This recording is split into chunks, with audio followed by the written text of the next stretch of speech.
ಮಳೆಯ ನಡುವೆ ಅರಳಿದ ಪ್ರೀತಿ. ಮಲೆನಾಡಿನ ಸಣ್ಣ ಪಟ್ಟಣವಾದ ಸಿರಿಗಿರಿ ಎಂದರೆ ಮಳೆಯೇ ಅದರ ಉಸಿರು.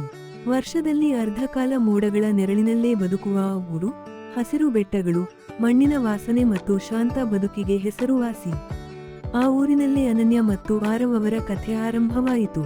ಅನನ್ಯ ಶಾಲಾ ಶಿಕ್ಷಕಿ. ಸರಳ ಜೀವನ, ಮೃದು ಸ್ವಭಾವ ಮತ್ತು ಮಕ್ಕಳ ಮೇಲಿನ ಅಪಾರ ಪ್ರೀತಿ ಅವಳಿಗೆ ವಿಶೇಷತೆ. ಪ್ರತಿದಿನ ಬೆಳಿಗ್ಗೆ ಸೈಕಲ್ ಮೇಲೆ ಶಾಲೆಗೆ ಹೋಗುವಾಗ ರಸ್ತೆಯ ಎರಡೂ ಬದಿಯ ಮರಗಳಿಗೆ ಶುಭೋದಯ ಎನ್ನುವಷ್ಟು ಅವಳು ಪ್ರಕೃತಿಗೆ ಹತ್ತಿರ. ಅವಳ ಕಣ್ಣಲ್ಲಿ ಯಾವಾಗಲೂ ಒಂದು ಕನಸು, ಒಳ್ಳೆಯ ಮನುಷ್ಯನೊಂದಿಗೆ ಸರಳವಾದ, ಪ್ರಾಮಾಣಿಕ ಜೀವನ.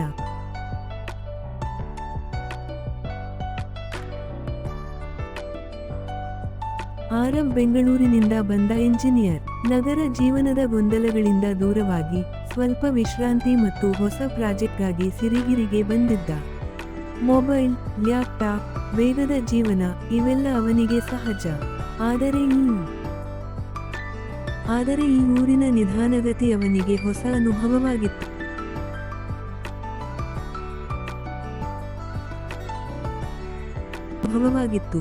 ಮೊದಲ ಭೇಟಿಯೇ ಮಳೆಯ ದಿನ. ಶಾಲೆಯಿಂದ ಮರಳುತ್ತಿದ್ದ ಅನನ್ಯ ಹಠಾತ್ ಸುರಿದ ಮಳೆಯಿಂದ ಬಸ್ ನಿಲ್ದಾಣದ ಬಳಿ ನಿಂತಿದ್ದಳು.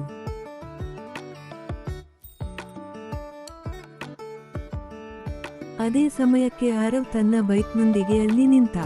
ಅನನ್ಯನ ಕೈಯಲ್ಲಿದ್ದ ಪುಸ್ತಕಗಳು ಮಳೆಗೆ ನೆನೆದು ಹೋಗುತ್ತಿದ್ದವು. ಇವು ನೆನೆದರೆ ಹಾಳಾಗುತ್ತವೆ ಎಂದ ಆರವ್ ತನ್ನ ಬ್ಯಾಗ್ನಿಂದ ಪ್ಲಾಸ್ಟಿಕ್ ಕವರ್ ತೆಗೆದುಕೊಡುತ್ತಾ. ಅನನ್ಯ ಅಚ್ಚರಿಯಿಂದ ನೋಡಿದಳು. ಧನ್ಯವಾದಗಳು ಎಂದಳು ಮೃದುವಾಗಿ. ಆ ಕ್ಷಣ ಇಬ್ಬರ ನಡುವೆ ಮೌನವೇ ಮಾತಾಡಿತು. ಮಳೆ, ತಂಪಾದ ಗಾಳಿ ಮತ್ತು ಅಸ್ಪಷ್ಟವಾದ ಒಂದು ಸಂಬಂಧದ ಆರಂಭ. ಆಮೇಲೆ ಆ ಭೇಟಿಗಳು ಸಾಮಾನ್ಯವಾಗತೊಡಗಿದವು. ಬಸ್ ನಿಲ್ದಾಣ, ಚಹಾ ಅಂಗಡಿ, ಗ್ರಂಥಾಲಯ ಎಲ್ಲೆಂದರಲ್ಲಿ ಅವರ ಮಾತುಕತೆ ನಡೆಯುತ್ತಿತ್ತು. ಅನನ್ಯ ಊರಿನ ಕಥೆಗಳು ಹೇಳುತ್ತಿದ್ದಳು. ಆರವ್ ನಗರ ಜೀವನದ ಅನುಭವಗಳನ್ನು ಹಂಚಿಕೊಳ್ಳುತ್ತಿದ್ದ. ಇಬ್ಬರೂ ವಿಭಿನ್ನ ಜಗತ್ತಿನಿಂದ ಬಂದಿದ್ದರೂ ಮನಸ್ಸಿನ ಆಳದಲ್ಲಿ ಒಂದೇ ರೀತಿಯ ಖಾಲಿತನವಿತ್ತು. ಆರವಾರು ಕೇಳಿದ, ನಿನಗೆ ದೊಡ್ಡ ಕನಸುಗಳಿಲ್ಲವೇ? ನಗರಕ್ಕೆ ಹೋಗಬೇಕು ಅನ್ನಿಸೋದಿಲ್ಲವಾ? ಅನನ್ಯ ನಗುತ್ತಾ ಉತ್ತರಿಸಿದಳು, ಇಲ್ಲ, ನನ್ನ ಕನಸುಗಳು ಇಲ್ಲೇ ಇವೆ, ಈ ಮಕ್ಕಳಲ್ಲಿ, ಈ ಮಣ್ಣಿನಲ್ಲಿ. ಆ ಮಾತು ಆರವ್ನ ಮನಸ್ಸನ್ನು ತಟ್ಟಿತು. ಅವನು ಮೊದಲ ಬಾರಿ ಜೀವನವನ್ನು ಬೇರೆ ದೃಷ್ಟಿಯಿಂದ ನೋಡಿದ. ದಿನಗಳು ಕಳೆಯುತ್ತಿದ್ದಂತೆ ಪ್ರೀತಿ ಮೌನವಾಗಿ ಬೆಳೆದಿತು. ಒಬ್ಬರಿಲ್ಲದೆ ಇನ್ನೊಬ್ಬರ ದಿನ ಅಪೂರ್ಣ ಅನ್ನಿಸುತ್ತಿತ್ತು. ಆದರೆ ಇಬ್ಬರೂ ತಮ್ಮ ಭಾವನೆಗಳನ್ನು ಹೇಳಿಕೊಳ್ಳಲು ಹೆದರುತ್ತಿದ್ದರು. ಒಂದು ದಿನ ಭಾರೀ ಮಳೆ ಸುರಿಯುತ್ತಿತ್ತು. ವಿದ್ಯುತ್ ಹೋಗಿತ್ತು. ಊರು ಕತ್ತಲಲ್ಲಿ ಮುಳುಗಿತ್ತು. ಅನನ್ಯನ ಮನೆ ಮುಂದೆ ಆರವ್ ನಿಂತಿದ್ದ. ನನಗೆ ನಿನ್ನ ಜೊತೆ ಮಾತಾಡಬೇಕು ಎಂದ ಅವನು.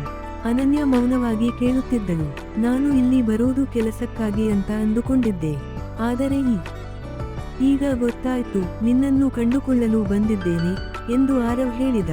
ಅನನ್ಯನ ಕಣ್ಣಲ್ಲಿ ನೀರು ತುಂಬಿತು. ನಮ್ಮ ಜಗತ್ತು ಬೇರೆ ಬೇರೆ ಎಂದಳು. ನೀನು ನಗರಕ್ಕೆ ಮರಳಬೇಕು, ನಾನು ಇಲ್ಲೇ ಇರಬೇಕು. ಪ್ರೀತಿಗೆ ಜಾಗ, ಗಡಿ, ಊರು ಬೇಡ ಎಂದ ಆರವ್. ನನಗೆ ನೀನು ಬೇಕು, ಅದು ಎಲ್ಲಿಯಾದರೂ. ಆ ಕ್ಷಣ ಮಳೆಯ ಶಬ್ದಕ್ಕೂ ಮೀರಿದ ಮೌನ. ಅನನ್ಯ ತನ್ನ ಹೃದಯದ ಧ್ವನಿಯನ್ನು ಕೇಳಿಕೊಂಡಳು. ನಾನು ನಿನ್ನನ್ನು ಪ್ರೀತಿಸುತ್ತೇನೆ ಎಂದಳು ನಿಧಾನವಾಗಿ. ಆದರೆ ಜೀವನ ಅಷ್ಟು ಸುಲಭವಾಗಿರಲಿಲ್ಲ. ಆರವ್ಗೆ ಬೆಂಗಳೂರಿನಲ್ಲಿ ದೊಡ್ಡ ಅವಕಾಶ ಸಿಕ್ಕಿತು. ಅನನ್ಯನಿಗೆ ಊರು ಬಿಟ್ಟು ಹೋಗಲು ಮನಸ್ಸಿರಲಿಲ್ಲ. ಕುಟುಂಬದವರ ಒತ್ತಡ, ಸಮಾಜದ ಪ್ರಶ್ನೆಗಳು ಎಲ್ಲವೂ ಅವರ ಮೇಲೆ ಬಿದ್ದವು. ಕೆಲವು ತಿಂಗಳು ದೂರವಿದ್ದರು. ಫೋನ್ ಕರೆಗಳು ಕಡಿಮೆಯಾದವು. ಮೌನ ಹೆಚ್ಚಾಯಿತು.